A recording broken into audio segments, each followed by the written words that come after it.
मैं मोमिन अंसारी अंसारी क्लासेस से आज जो हम लोग जीएस की श्रृंखला चल रहे थे, एक तो हिस्ट्री की चल रही थी हमारी और एक पॉलिटिकल साइंस की चल रही थी। तो पॉलिटिकल साइंस में हम लोग संविधान के स्रोत तक पढ़ लिए थे। आज उसी श्रृंखला में नया टॉपिक है प्रस्तावना। तो आज हम लोग प्रस्तावना के बारे में पढ़ेंगे। ठीक, आज किसके बारे में पढ़ेंगे? प्रस्तावना। ठीक है, प्रस्तावना। अब ध्यान रखना है, पहले थोड़ा सा कुछ बातें बता देता हूँ, फिर तब लिख कर समझाऊंगा। तो प्रस्तावना, जैसा कि प्रस्तावना को संविधान का प्रथम पृष्ठ या प्रथम पेज कहा जाता है। प्रस्तावना को संविधान का प्रथम पेज या प्रथम पृष्ठ कहा जाता है और इसके साथ साथ इसे संविधान का आमुख भी कहा जाता है। तो ये क्वेश्चन पूछा गया है कि प्रस्तावना कहलाती है, चार ऑप्शन दे देगा, उसमें एक ऑप्शन है आमुख अर्थात संविधान का प्रथम पेज। फिर उसी में जानना है कि संविधान का जो संविधान की संक्षिप्त जानकारी है वो कहाँ से मिलती है? प्रस्तावना से।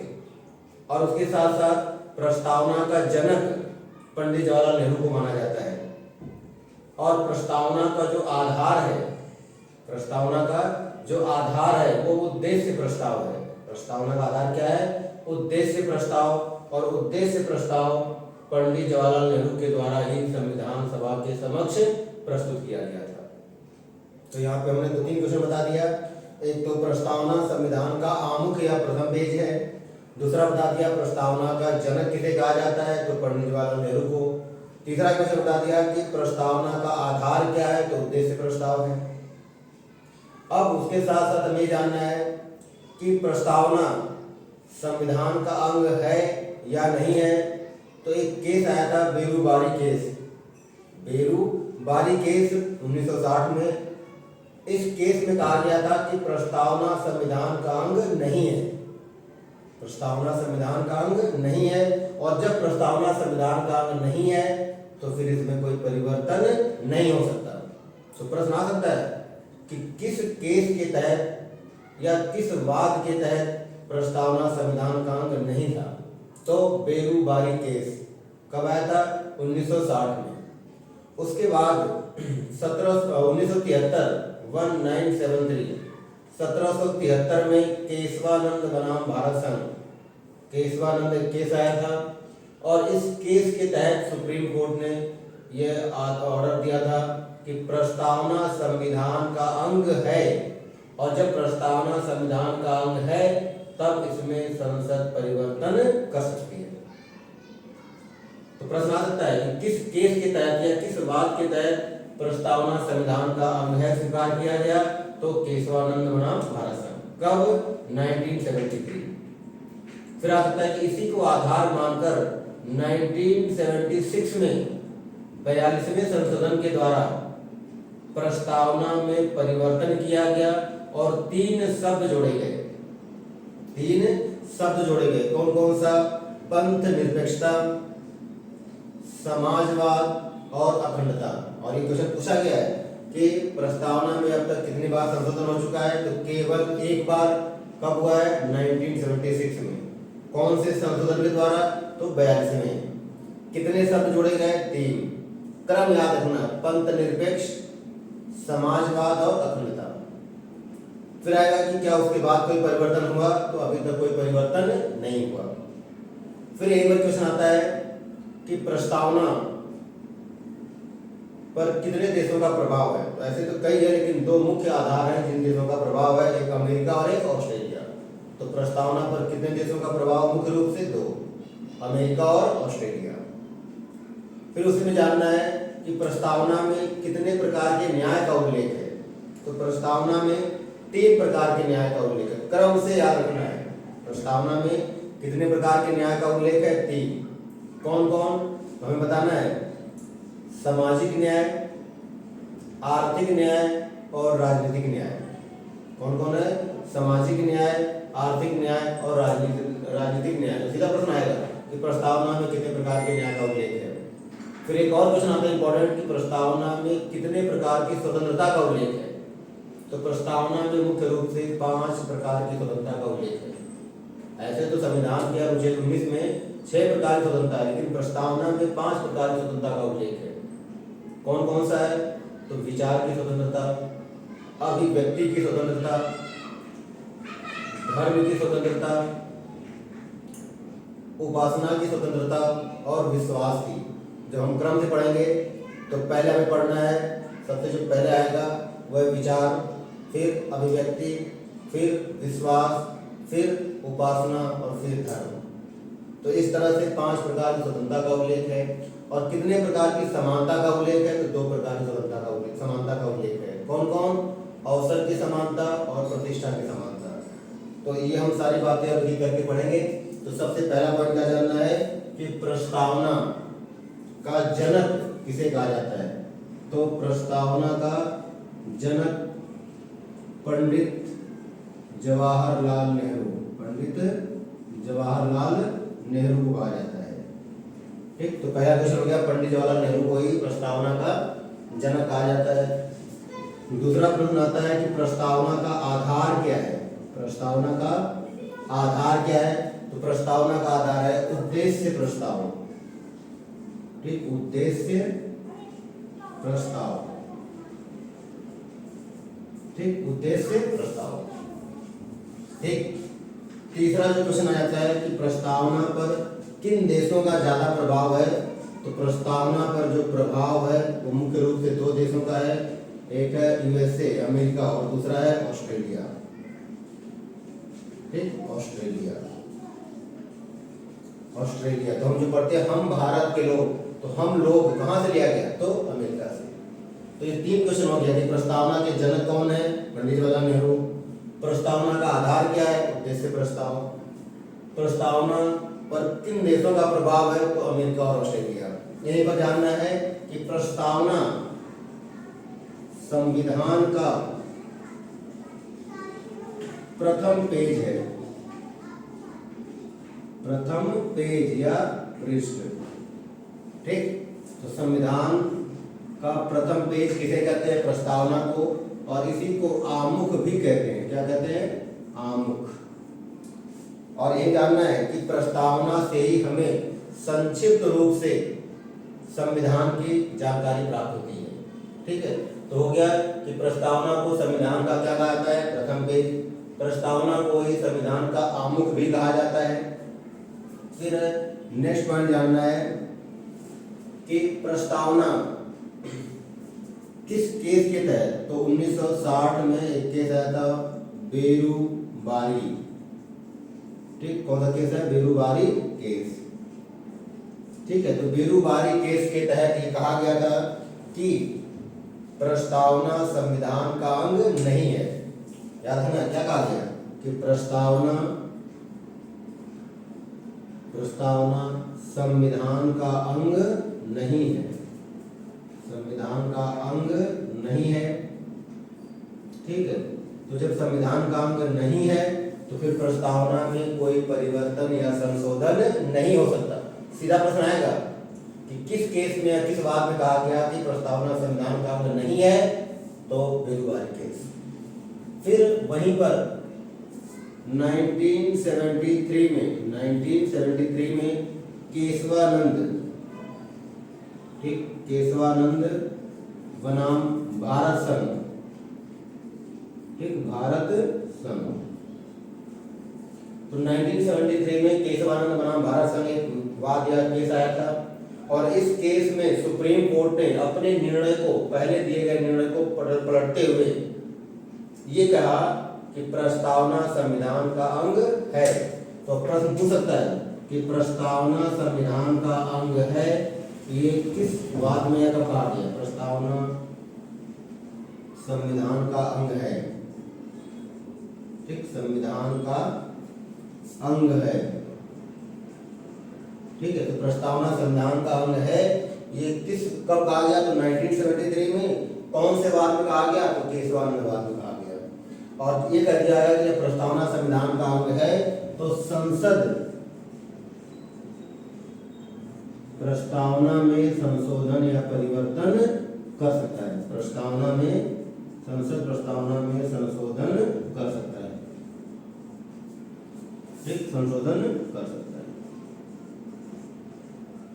ठीक है, तो पूछ सकता है, 2 क्वेश्चन होंगे इंपॉर्टेंट, कि किस केस में कहा गया था कि प्रस्तावना संविधान का अंग नहीं है, तो वीरूबारी, और किस केस में या किस बार में कहा गया कि प्रस्तावना संविधान का अंग है, तो केशवानंद।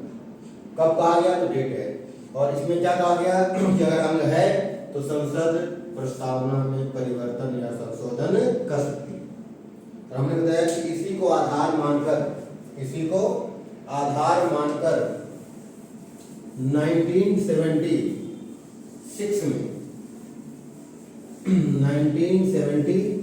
1976 में याद रखना है,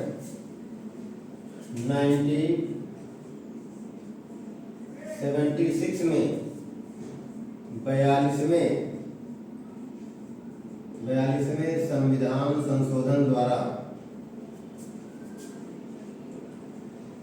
42वें संविधान संशोधन द्वारा याद रखना है कि 1976 में 42वें संविधान संशोधन के द्वारा प्रस्तावना में संशोधन करके 3 शब्द जोड़े गए। कितने शब्द जोड़े गए, 3।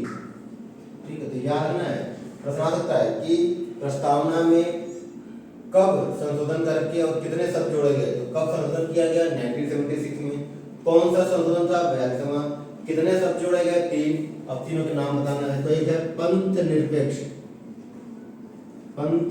निरपेक्ष, ठीक, फिर है समाजवाद,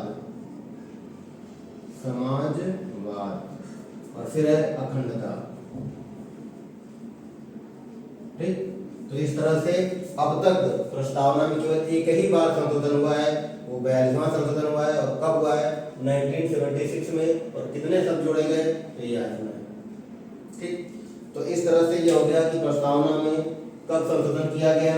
अच्छा, अब इसके बाद हमें ये जानना है कि प्रस्तावना में जो शब्दों का उल्लेख है, तो उस प्रस्तावना में कितने प्रकार के न्याय हैं, कितने प्रकार की स्वतंत्रता है, कितने प्रकार की समानता है। तो नेक्स्ट है कि प्रस्तावना में कितने प्रकार के न्याय का उल्लेख है। प्रस्तावना में कितने प्रकार के न्याय का उल्लेख है, तो याद रखना है 3 प्रकार के न्याय का उल्लेख है। कितने प्रकार के, 3। क्रम याद रखना है, पहला है सामाजिक न्याय, ठीक, सामाजिक न्याय। ठीक, दूसरा क्या है, आर्थिक न्याय,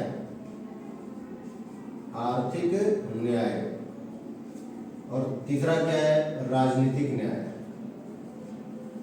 ठीक है, राजनीतिक न्याय। एक बार क्वेश्चन क्रम से पूछ दिया था कि प्रस्तावना में न्याय का उल्लेख है, जो क्रम है, तो क्रम याद रखना, सबसे पहले सामाजिक, फिर आर्थिक, और फिर राजनीतिक। हमें आगे पीछे नहीं, क्रम से याद करना है। क्रम याद करना है, सामाजिक, आर्थिक और राजनीतिक। तो प्रश्न आ जाए कि सब प्रस्तावना में कितने प्रकार के न्याय का उल्लेख है, 3। नेक्स्ट क्वेश्चन आता है कि प्रस्तावना में कितने प्रकार की स्वतंत्रता का उल्लेख है। ठीक, दोबारा सुनना है, ये क्वेश्चन सारे पूछे गए, मैं जो बता रहा हूँ ये इंपॉर्टेंट क्वेश्चन है कि प्रस्तावना में कितने प्रकार की स्वतंत्रता का उल्लेख है। ध्यान रखना है, 5 प्रकार की स्वतंत्रता का। कितने प्रकार की, 5। क्या क्या है, क्रम से एक विचार की स्वतंत्रता, फिर है अभिव्यक्ति की स्वतंत्रता, विचार की स्वतंत्रता, अभिव्यक्ति की स्वतंत्रता, इसके बाद है विचार, अभिव्यक्ति, फिर है विश्वास, ठीक, विश्वास की स्वतंत्रता, फिर है धर्म की स्वतंत्रता, और लास्ट है उपासना की स्वतंत्रता। ठीक, तो क्रम याद रखना है कि सबसे पहले है विचार की स्वतंत्रता, उसके बाद क्या है व्यक्ति की स्वतंत्रता, फिर है विश्वास की स्वतंत्रता, फिर है धर्म की स्वतंत्रता, और फिर है उपासना। तो याद रखना है कि प्रस्तावना में कितने प्रकार की स्वतंत्रता का उल्लेख है, तो 5। क्रम ये याद रखना है, नंबर 1 पे क्या है, विचार, नंबर 2 पे क्या है, अभिव्यक्ति, नंबर 3 पे क्या है, विश्वास, नंबर 4 पे क्या है, धर्म, और नंबर 5 पे क्या है, उपासना। ठीक है, अब यही पर नेक्स्ट क्वेश्चन आता है कि प्रस्तावना में, चलो मैं इधर की साइड लिख रहा हूँ कि प्रस्तावना में कितने प्रकार की समानता का उल्लेख है। प्रस्तावना में कितने प्रकार की समानता का उल्लेख है। तो तो प्रस्तावना में कितने प्रकार की समानता का उल्लेख है? 2। प्रस्तावना में कितने प्रकार की समानता का उल्लेख है? 2। कौन कौन सी है? तो एक तो है अवसर की समानता, ठीक, अवसर की समानता, और दूसरा क्या है? प्रतिष्ठा की समानता, ठीक, प्रतिष्ठा की समानता। ठीक है, तो ये तो इस तरह से प्रस्तावना में न्याय कितने प्रकार के हैं, स्वतंत्रता कितने प्रकार की है और समानता कितने प्रकार की है। और यहीं पर थोड़ा सा और जान ले कि जो न्याय का उल्लेख है तो यहाँ पर तो है ही, इसके साथ राज्य के नीति निर्देशक तत्व में भी न्याय का उल्लेख है। जो स्वतंत्रता है प्रस्तावना में तो इसका उल्लेख है ही, और आर्टिकल 19 में भी स्वतंत्रता का उल्लेख है। उसके साथ साथ जो समानता की बात किया जा रहा है तो समानता का उल्लेख इसमें तो है, लेकिन अवसर की समानता का उल्लेख अनुच्छेद 16 में भी किया गया है। ठीक है, यहीं पर एक और क्वेश्चन आ जाता है कि प्रस्तावना में भारत की नामों का कितनी बार उल्लेख है। क्वेश्चन क्या है कि प्रस्तावना में भारत के नामों का कितनी बार उल्लेख है। तो याद रखना है कि प्रस्तावना में, ठीक है, प्रश्न है, आप लोग बताना है कि प्रस्तावना में भारत के नामों को कितने बार उल्लेखित किया गया, मतलब भारत नाम कितने बार आया है। तो जब हम पढ़ेंगे कि हम भारत के लोग भारत को पूर्ण संप्रभुत्व संपन्न गणतंत्र राज्य, उस राज्य में रखना है 2 बार है। तो याद रखना है कि प्रस्तावना में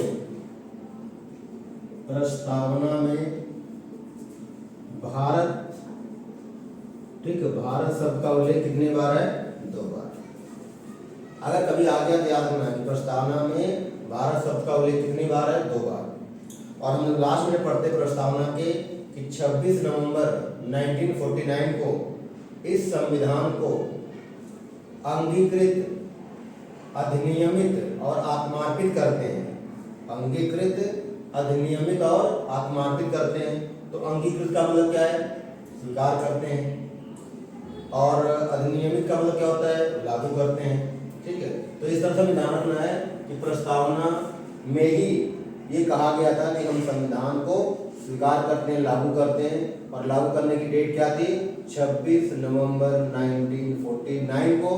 कुल कितने अनुच्छेद लागू किए गए थे? कुल 16। पूर्ण रूप से कब लागू किया गया? तो 26 जनवरी 1950। तो प्रश्न आ जाए कि प्रस्तावना में संविधान को कब लागू करने की बात की गई? तो 26 नवंबर 1949 को, और उस दिन केवल 16 अनुच्छेद को लागू किया गया। अच्छा, ये तो हो गया कि प्रस्तावना की कुछ मुख्य बातें। इसके अलावा हमें कुछ मुख्य बातें जाननी है कि इसे प्रस्तावना को किसने क्या कहा। तो एक विद्वान थे ठाकुर भार्गव दास, या ठाकुर दास भार्गव, ठीक, ठाकुर दास भार्गव, ठीक है, ठाकुर दास भार्गव। इन्होंने प्रस्तावना पर बहुत ज्यादा बल दिया, और इन्होंने कहा कि प्रस्तावना संविधान की आत्मा है। उन्होंने क्या कहा कि प्रस्तावना संविधान की क्या है? आत्मा है। ठीक है, ये क्वेश्चन भी कई बार पूछा गया है कि प्रस्तावना संविधान की आत्मा है। ये बात किसने कही? तो ठाकुर दास भार्गव ने। ठीक है, यहीं पर एक व्यक्ति थे जो अपने प्रारूप समिति पढ़ा होगा, के.एम. मुंशी।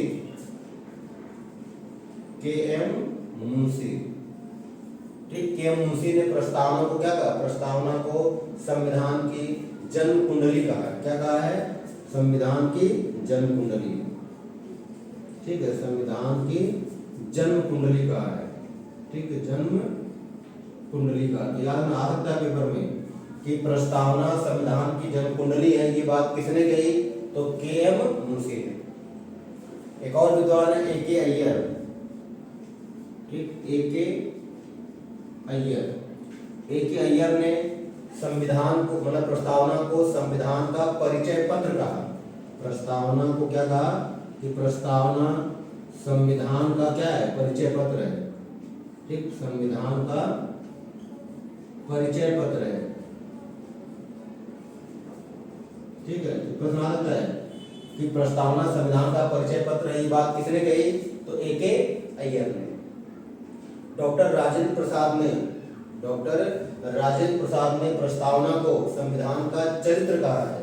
तो डॉक्टर राजेंद्र प्रसाद, ठीक है, डॉक्टर राजेंद्र प्रसाद ने प्रस्तावना को क्या कहा, प्रस्तावना को, ठीक, प्रस्तावना को संविधान का चरित्र कहा है, संविधान का, ठीक है, चरित्र कहा है। ठीक है, तो इस तरह से कुछ प्रमुख कथन है जिस प्रस्तावना पे कहे गए हैं। और याद रखना है कि मेंस में भी, यूपीएससी मेंस में भी यहाँ से क्वेश्चन आ रखा है कि प्रस्तावना संविधान की जन्म कुंडली है, व्याख्या कीजिए, या प्रस्तावना संविधान का प्रकाश स्तंभ है, व्याख्या कीजिए। तो इस तरह से हमने जब मेंस का टॉपिक पढ़ेंगे तब बताएंगे। अभी तो हम फिलहाल में प्री के लिए पढ़ रहे हैं। तो प्रस्तावना से जो महत्वपूर्ण बिंदु थे, क्वेश्चन थे, वो लगभग हमने कंप्लीट करा दिया। ठीक है, तो यदि ये वीडियो आपको पसंद आई हो तो लाइक करें, शेयर करें, सब्सक्राइब करें और ज़्यादा से ज़्यादा दोस्तों में शेयर करें ताकि मेरा मनोबल बढ़े और